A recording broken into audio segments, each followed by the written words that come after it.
বাংলাদেশে এরকম হেনা ভোট আগেও হয়েছে, 1977 সালে হয়েছে, আমরা 1985 সালে দেখেছি, 1991 সালেও দেখেছি। 1977 এবং 85 সালে যে গণভোট হয়েছে, যে হেনা ভোট হয়েছে, কিংবা 1991 সালেও যে হয়েছে, তার থেকে এই হেনা ভোটটা একটু আলাদা।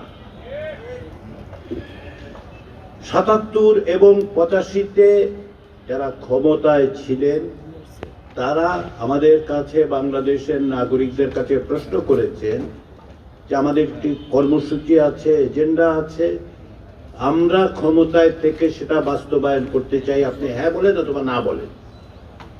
আমি কিভাবে এসব নির্বাচন হয়েছে প্রক্রিয়ার মধ্যে দিয়ে যাব না, কিন্তু তার মানে হচ্ছে যারা ক্ষমতায় আছেন তারা তাদের বিবেচনার থেকে বলছেন যে এগুলো আমরা করতে চাই, আমাদেরকে হ্যাঁ বলেন, আমরা সেটা বাস্তবায়ন করব।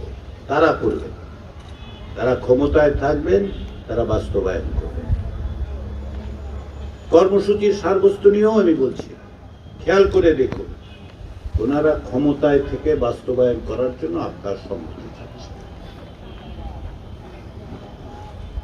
2026 সালে যে গণভোট হচ্ছে সেখানে কেউ ক্ষমতায় থাকার জন্য আপনার সম্মতি চাইছেন।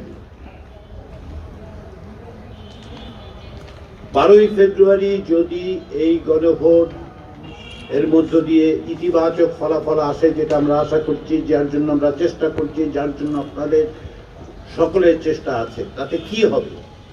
তাতে কি অধ্যাপক ইউনূসের সরকার আগামী 5 বছর, 2 বছর, 9 বছর, 10 বছর থাকবে? থাকবে না। তাহলে গণভোটটা হচ্ছে কেন? গণভোটটা হচ্ছে কেন তার জন্য আবার 1991 সালের গণভোটটা মনে করি। 1991 সালের হেনা ভোটে কি ছিল?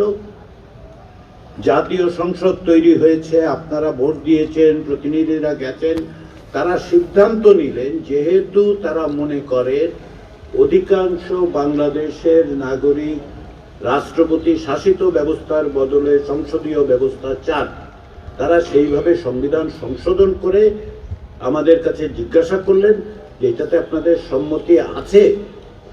তার মানে কাজটা আগে হলো, তারপরে আমাদের সম্মতির জায়গাটা তৈরি হলো। এইবার কিন্তু তাও হচ্ছে না।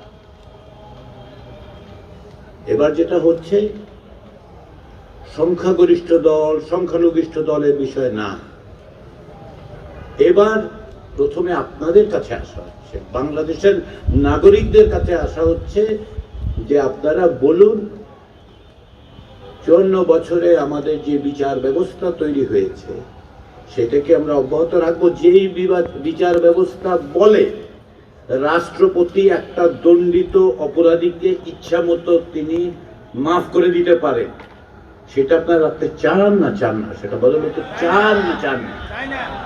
এইটাই আপনার কাছে। কে করবে? সেটা আপনাদের প্রতিনিধিরা করবে।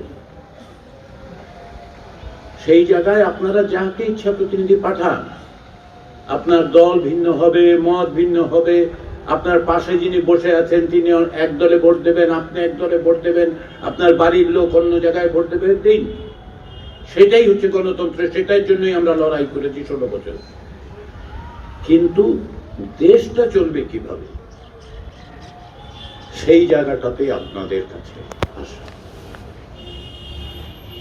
আপনাদের মাধ্যমে সকলের কাছে আসা, বাংলাদেশের 13 কোটি ভোটারের কাছে আসা, যে দেশ ভবিষ্যতে কিভাবে চলবে, দেশ পরিচালনার দিক নির্দেশনাটা আপনাদের কাছ থেকে, বাংলাদেশের মানুষের কাছ থেকে আসা দরকার।